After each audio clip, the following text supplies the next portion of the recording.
You all believe in limited government. I believe in limited government. I'm an anarchist. I believe in really limited government, right? But you touched on socialist and an anarchist. No. You can't be both. Let me finish. Okay? So you said, you guys were touching on something a little bit earlier. You said there is no conservative Antifa. Conservatives don't protest. I said that. Yeah. Do you know why? Conservative Antifa. I'll tell you why. There's no conservative Antifa. Conservatives, as a rule, don't protest because money talks. And you don't want limited government. You want limited government for yourselves. You don't want limited government for the working people. I'll tell you why. Because, let me finish, right? The reason there is no conservative Antifa, the reason that conservatives don't protest is because you don't need to. You hold the levers of power anyway. You own the police, you own the army, you own the media, right? You don't need to protest. You get other people to do it for you. Wait, okay, so... As a class, as a collective, conservatism and the right wing rules the media. It rules the police. Whoa, stop. I know, this is a little... There's so many... No, you've made a few, though. You've made a few here. You talk about free speech. I'll be 2 more minutes. So you talk about limited... No. First off, saying we rule the media, have you read a single article about Turning Point UK? Have you read a single article about Turning Point UK? Because by that standards, you're ruling the media. If you've looked at anything that's been said about us before we got here, you're ruling the media.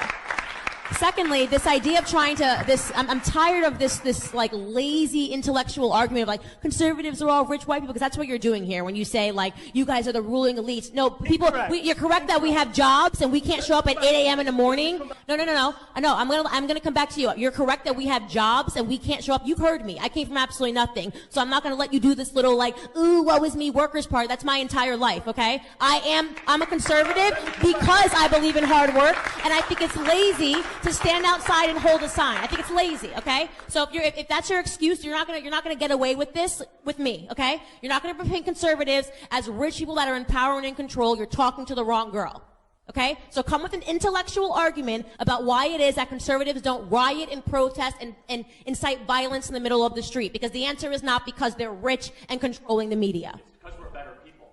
It's your ideology. Because we have decency and standards.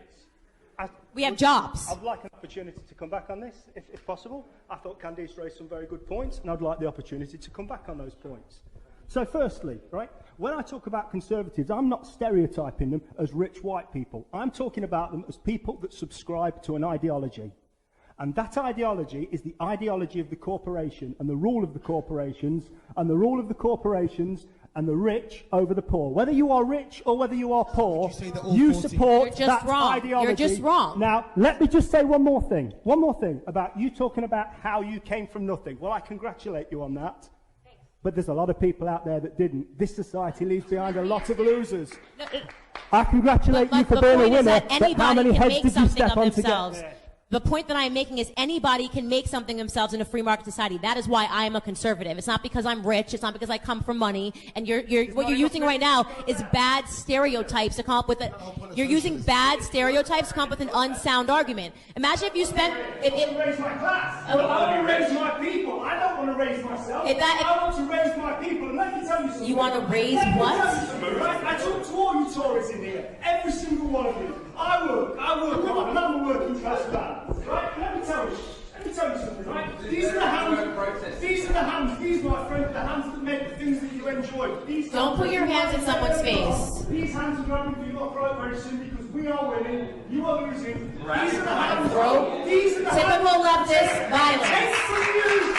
Typical leftist violence. No, but this is what we're saying. These are the hands that will take from you that which you stole from us as a class. I raised my class, not myself. And I come from less than you. You're not noble. You're not giving some speech that's going to be remembered for the next 10 years, okay? You sound pathetic and like you need to get a job. I don't know, it's the weirdest thing that you're doing right now. What do you think you are, like Martin Luther King, and we're all going to look back and go, oh my God, thank God for that speech. These hands are going to come. You sound violent, you sound unhinged, and you sound like you're disproportionately angry at conservatives because we don't riot and incite violence in the middle of the street. You sound ridiculous. You just said you're going to put your hands around his throat. What sort of example are you leading for the people in your community? Put your hands on my throat. What are you doing? Because the truth is, let me tell you what leftists are. You're envious of people that work harder than you. That's all you're doing right now. You're being envious, and socialism is the creed of envy and... But as in all diplomacy, truly pursuing peace isn't just about punishing bad behavior.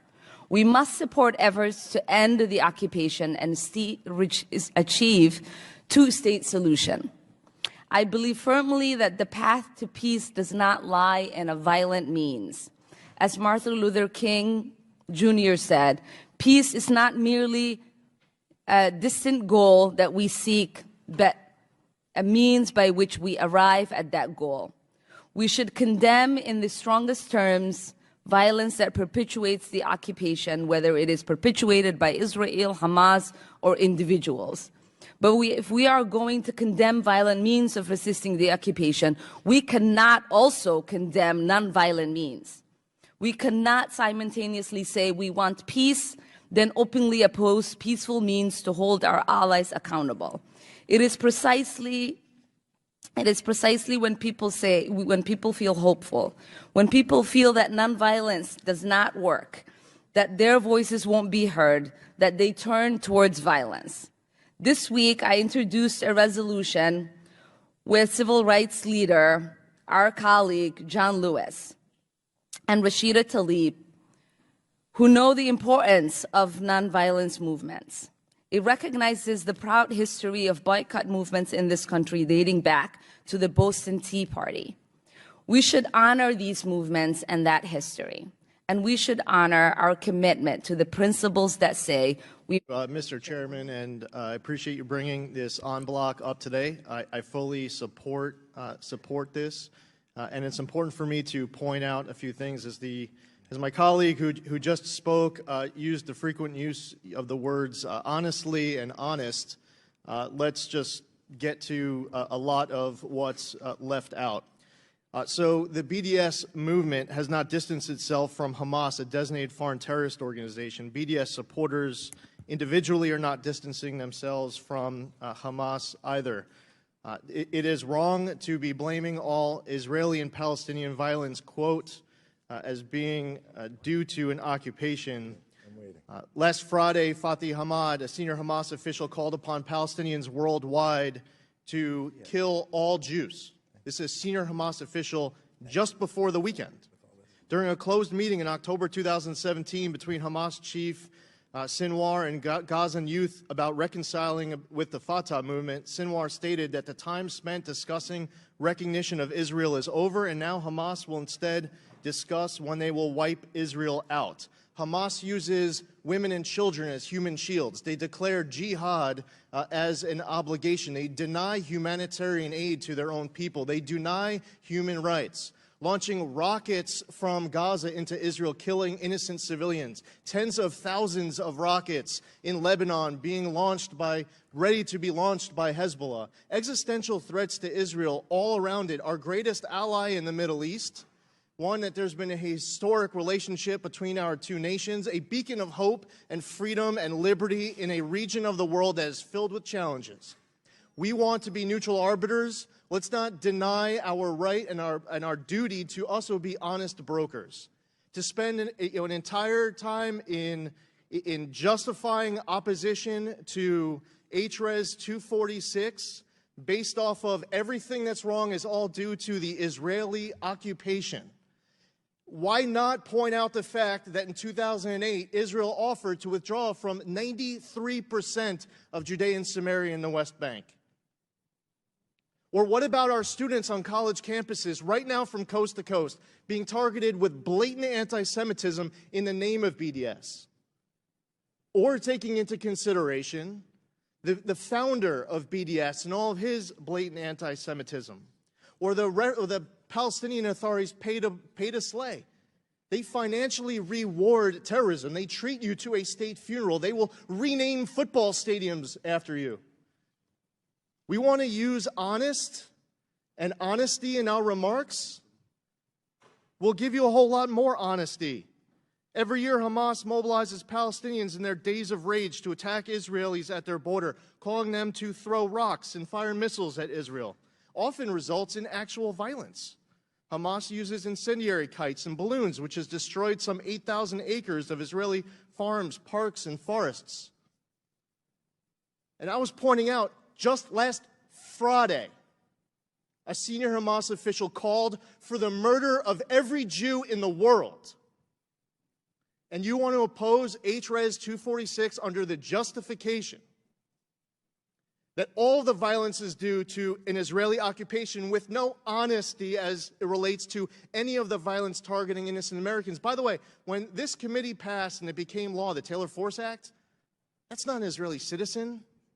That's a United States military veteran, a graduate of the United States Military Academy at West Point.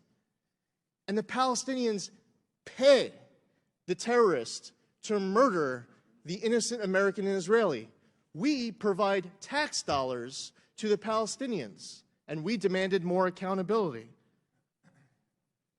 We could go through the list of the 1,355 people killed by Palestinian violence and terrorism. I would blame the people who are inciting that violence and financially rewarding terror, and I would certainly blame the person who actually is responsible for that. The person who actually stabs, the person who shoots, the person who terrorizes. No, they are not martyrs. They're terrorists. And Israel, as our great ally, should be supported. And this work against BDS, point out the BDS founder, if people aren't familiar with it, quote, "We are witnessing the rapid demise of Zionism and nothing can be done to save it, for Zionism is intent on killing itself. I, for one, support euthanasia." That's just one of the quotes. I encourage all of my colleagues on both sides of the aisle for what has been fantastic bipartisan support. But don't come to this committee and in this Congress and start blaming Israel for all of the violence that is happening to it, blaming them for an occupation. That I will take the strongest of exception with, and that is not honest, to be accusing Israel of everything that they are suffering from. The gentleman's time has expired. He's criticized for good reason. I yield back.